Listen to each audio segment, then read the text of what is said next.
가게에서 물건을 잃어버렸거나 다른 손님과 시비가 붙었어요. 그래서 내가 나온 CCTV 영상 좀 보여달라 요구하는 경우가 의외로 많이 있거든요. 이럴 때는 그럼 그냥 보여줘도 괜찮나요? 이것도 실무상으로 쟁점이 많이 되는 문제죠. 이렇게 뭐 요구를 받았을 때 이거를 보여줘야 되냐 말아야 되냐 이런 것들을 제 지인들도 저한테 많이 물어봅니다. 그런데 결론부터 말씀드리면 일단은 절대로 그냥 보여줘서는 안 됩니다. 그 도둑놈이 처벌받는 게 아니라 사장님이 형사처벌을 받을 수도 있어요.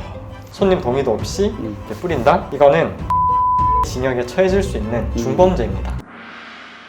네, 안녕하세요. 자영업자들의 든든한 파트너 맥형TV의 법률 방패 시간입니다. 오늘도 오영호 변호사님과 함께 하겠습니다. 안녕하세요. 변호사님, 정말 많은 사람들이 먹튀 때문에 골머리를 앓고 계십니다. 괘씸한 마음에 이 CCTV 촬영된 영상을 인터넷에 올려서 이거 한번 망신 한번 줘야 되겠다, 내지는 이렇게라도 잡아야 되겠다 생각하시는 분들이 의외로 많이 계십니다. 그래서 오늘은 CCTV와 관련된 모든 법률 이슈를 속 시원하게 한번 파헤쳐보는 시간 가져보도록 하겠습니다. 제가 궁금한 첫 번째 질문입니다. 얼마 전에도 무인 아이스크림 이런 데 가면 다 CCTV 있잖아요. 그런 곳에 갔는데 계산 안 하고 물건을 가져가는 사람 사진을 찍어서 벽에다가 모자이크도 안 하고 찍혀 있는 걸 가지고 인터넷 커뮤니티에 올려서 이 사람 찾습니다. 이렇게 해도 괜찮은 건가요? 네, 결론부터 말씀드리면 이거는 절대 안 됩니다. 이게 뭐 정의구현이라고 생각을 하실 수 있는데 이게 잘못하다가 도둑놈이 처벌받는 게 아니라 사장님이 형사처벌을 받을 수도 있어요. 이게 많은 분들이 이거 사실이니까 괜찮지 않냐 이렇게 생각하시는데 여기서 첫 번째 법률 문제, 명예훼손 문제가 좀 터집니다. 아니, 밥값도 안 내고 도망간 게 사실인데 이게 명예훼손이 된다고요? 우리 형법에서는 사실이라도 공개적으로 드러내서 뭐 다른 사람들의 이제 사회적인 평가를 떨어뜨리는 그런 행위는 이게 명예훼손이다 이렇게 해서 처벌을 하고 있습니다.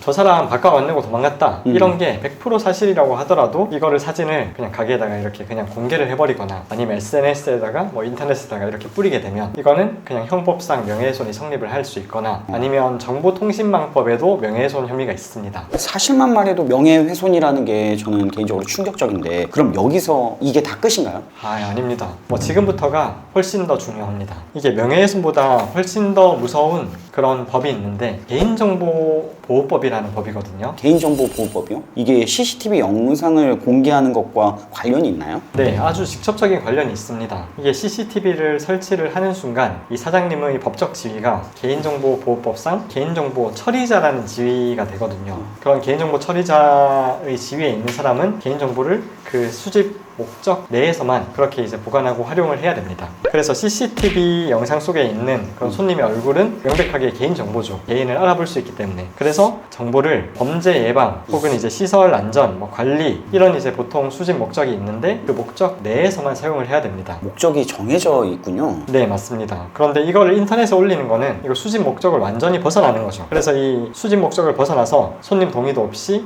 개인 정보를 불특정 다수한테 이렇게 뿌린다? 이거는 5년 이하의 징역에 처해질 수 있는 중범죄입니다. 그래서 명예훼손죄보다도 훨씬 더 처벌 수위가 높죠. 결국에 이렇게 먹튀 손님 한 명 잡으려고 하다가 사장님이 뭐 명예훼손죄니 개인정보보호법 위반이니 이렇게 이제 형사처벌 콤보를 또 맞을 수도 있는 겁니다. 빈대 한 마리 잡으려다가 초가상간 태운다는 말이 이런 경우네요. 듣기만 해도 진짜 아찔한데 그럼 억울해도 먹튀를 당한 사람은 그냥 가만히 있어야 됩니까? 어떻게 해야 되나요? 네, 이게 조금 답답하시긴 하겠지만 사적 제재를 하는 것보다는 이런 법적인 테두리 내에서 공적 제재를 하는 법을 알려드리겠습니다. 첫 번째로는 증거를 확보를 해야 되겠죠. 그래서 CCTV 영상, 주문 내역, 카드로 계산을 하지 않은 그런 내용들을 조용히 챙겨두시고 이거는 112에 신고를 해서 사기죄로 접수를 하면 됩니다. 그리고 확보한 증거는 경찰에게만 제출을 하세요. 그러면 경찰은 법적 절차에 따라서 범인을 잡고 사장님은 이제 안전하게 피해 금액을 돌려받으실 수가 있습니다. 변호사님, 이번에는 반대 상황입니다. 가게에서 물건을 잃어버렸거나 다른 손님과 시비가 붙었어요. 그래서 내가 나온 CCTV 영상 좀 보여달라 요구하는 경우가 의외로 많이 있거든요. 이럴 때는 그럼 그냥 보여줘도 괜찮나요? 이것도 실무상으로 쟁점이 많이 되는 문제죠. 이렇게 뭐 요구를 받았을 때 이거를 보여줘야 되냐 말아야 되냐 이런 것들을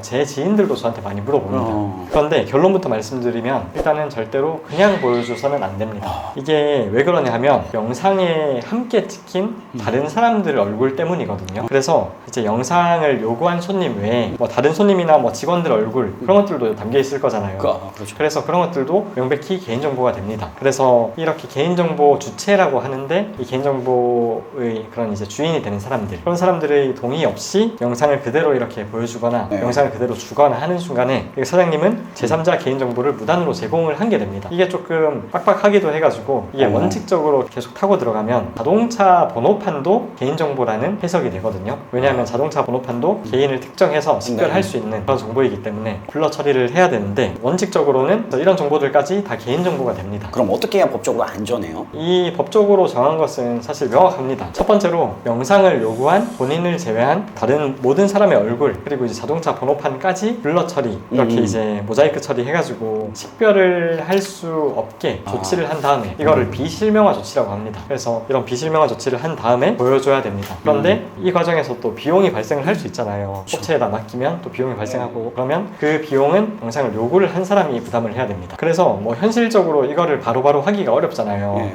그래서 보통 통상적으로 선택하는 그런 선택지는 다른 사람의 개인정보 때문에 줄 수가 없으니까 이거는 다른 사람의 사생활 침해 우려가 있는 경우에 이럴 때는 거절을 하시는 것이 방법입니다. 그래서 제3자 정보 보호를 위해서 이거를 바로 제공을 해주지는 못한다 이렇게 거절을 하시고 경찰 입회하에 보여드리겠다 이렇게 말씀하시는 게 사실은 제일 안전하고 깔끔한 대응이라고 그렇게 볼 수 있겠습니다.